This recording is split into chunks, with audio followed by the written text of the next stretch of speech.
Hello बच्चों, let's read the question for photoelectric effect match the following table. Column 1 को column 2 से match करना है। फर्स्ट में देखिए if the frequency of the incident light increased. Question देखिए अगर frequency of the incident light को अगर हम इंक्रीज कर दें। अब देखो फोटोइलेक्ट्रिक इफेक्ट इक्वेशन के अकॉर्डिंग हमें पता है H nu minus H nu not would be equal to maximum kinetic energy of the emitted photo electrons. ठीक है, तो काइनेटिक एनर्जी किसके इक्वल हो जाएगी? E times the stopping potential. ठीक है, H nu minus H nu not. अब देखो अगर आप फ्रीक्वेंसी को इंक्रीज करोगे, frequency of the incident light अगर इंक्रीज होती है तो हम बोल सकते हैं स्टॉपिंग पोटेंशियल भी इंक्रीज होगा। ठीक है, अगर न्यू को इंक्रीज करोगे तो स्टॉपिंग पोटेंशियल वुड इंक्रीज। ठीक है, फर्स्ट हमारा मैच होगा बी से, स्टॉपिंग पोटेंशियल मस्ट इंक्रीज। अब देखो ए में दे रखा है फोटो इलेक्ट्रिक करंट में इंक्रीज, नहीं ये जरूरी नहीं है बिकॉज फ्रीक्वेंसी का फोटो इलेक्ट्रिक करंट से कुछ लेना देना नहीं है। अगर आप इंटेंसिटी को इंक्रीज करते हो उस केस में number of photons instant increase होंगे, तो हमारे number of photo electrons emitted पर सेकंड वो भी इंक्रीज होगा, तब हम बोल सकते हैं फोटो इलेक्ट्रिक करंट इंक्रीज होगा। लेकिन फ्रीक्वेंसी से उसका कुछ चेंज नहीं होगा photo electric current.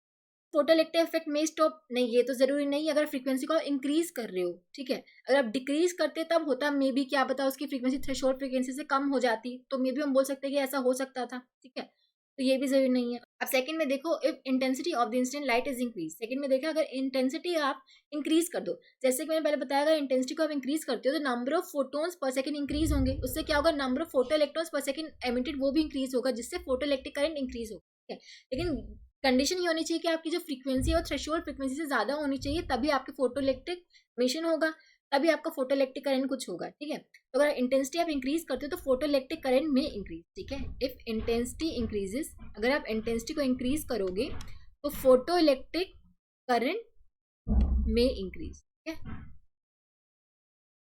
It will increase, अगर इंटेंसिटी को बढ़ाओगे तो photo electric current will increase. ठीक है, तो ये मैच करेगा ए से।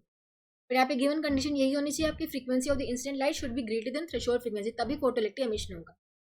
अब थर्ड में देखिए if work function of the metal is increase. अगर वर्क फंक्शन को इंक्रीज करते हो यानी कि एच न्यू नॉट अगर इंक्रीज हो रहा है तो क्या होगा? अगर देखो वर्क फंक्शन अगर ज्यादा हो गया, अगर वो energy of the instant photon से ज्यादा होगा तो फोटो इलेक्ट्रिक एमिशन ही नहीं होगा, तो ऐसा हो सकता है कि उसके से फोटो इलेक्ट्रिक इफेक्ट्स रुक जाए। ठीक है, अगर आप वर्क फंक्शन को बढ़ाते जाओगे तो ऐसी सिचुएशन आ सकती है कि जो आपका energy of the instant photon है वो वर्क फंक्शन से कम हो जाए। ठीक है, उस केस में फोटो इलेक्ट्रिक इफेक्ट नहीं होगा, it may stop.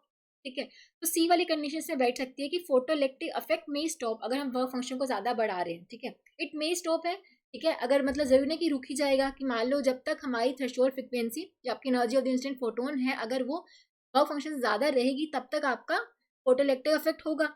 In case अगर वर्क फंक्शन ओवरकम कर जाता है energy of the instant photon को तो उस केस में वो रुक जाएगा। ठीक है, तो ये मैच करेगा सी से। और ए और बी से तो मैच ही नहीं करेगा। बी में देखिए स्टॉपिंग पोटेंशियल मस्ट इंक्रीज, नहीं जरूरी नहीं, अगर ये आप डिक्रीज करोगे तो ये कहाँ से इंक्रीज करेगा, तो गलत हो गया। ये मैच करेगा सिर्फ सी। तो correct answer would be B A C, जो कि हम देख सकते हैं किसमें गिवन ऑप्शन 2 में। Option 2 would be the correct answer. I hope आप सबको समझ आया होगा। Thank you so much.